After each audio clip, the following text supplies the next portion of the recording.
All right, ladies and gentlemen, welcome. Another busy news day. Steve Malzberg show from our New York City studios. A lot to get to. The suspect in the terror attack in New York City and New Jersey will be arraigned next week. His ex-girlfriend tells us that he's a homophobe and he hates America, which might explain why he went to Chelsea in New York City, the Chelsea area, which is a very gay-friendly community, and the race to benefit Marines in New Jersey. It might explain that. His father says that he told police in 2014 that his son was a terrorist, and nobody listened. So we have all these reports coming out. He married his wife in Pakistan a couple of years ago. She was here in the United States, and now she's gone. She left about a day before the attacks. They got her in the United Arab Emirates. What's going to happen to her? What happened to the Orlando shooter's wife? Where is she? Remember, she drove him to the place. She's gone. I don't know where she is. Have you heard about her? She's not under arrest. So I don't know what's going to happen, but that's the latest with all of that.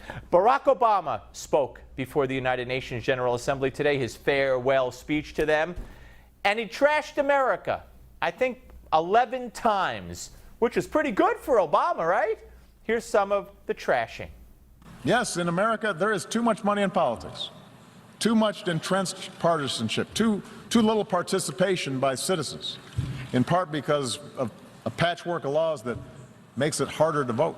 That while we've made our share of mistakes over these last 25 years, and I've acknowledged some, we have strived, sometimes at great sacrifice, to align better our actions with our ideals. Yeah, my country stinks. Too much money in politics. Too many laws, making it difficult to vote. You know, but I've tried. That's just the beginning. You want more, you say. I've got more. And we can only realize the promise of this institution's founding to replace the ravages of war with cooperation if powerful nations, like my own, accept constraints. Sometimes I'm criticized in my own country for professing a belief in international norms. I've noticed as president that at times both America's adversaries and some of our allies believe that all problems were either caused by Washington or could be solved by Washington. And perhaps too many in Washington believe that as well. Yeah, he's criticized by those radical nut jobs in his own country who don't want our lives ruled by the United Nations and international law. Remember, he puts more faith in those laws and documents and norms than he does in that flawed document he once called the Constitution, a flawed document. Oh, there's more U.S. bashing. Are you ready? Here it comes. So just as I pursued these measures here at home, so has the United States worked with many nations to curb the excesses of capitalism, not to punish wealth, but to prevent repeated crises that can destroy it. Curb the excesses of capitalism. Yeah, oh, he's just trying to protect capitalism. His idea of capitalism is everybody has the same, everybody lives in the same house, and everybody drives the same car. Sound a little bit familiar? Not like capitalism, though, huh? And here's the next one.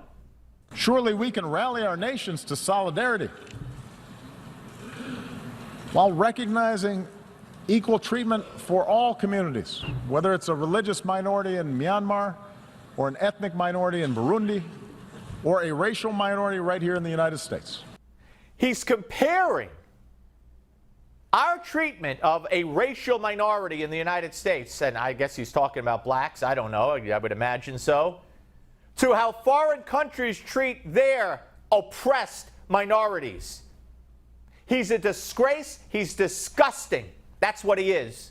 Sorry, because when you're in an international stage, whether it be in a foreign country or at the United Nations, his favorite pastime is to bash my country, your country, our country. So I don't have to say, oh, you can't say that, you have to respect the office of the president. Why? He doesn't respect us as a nation.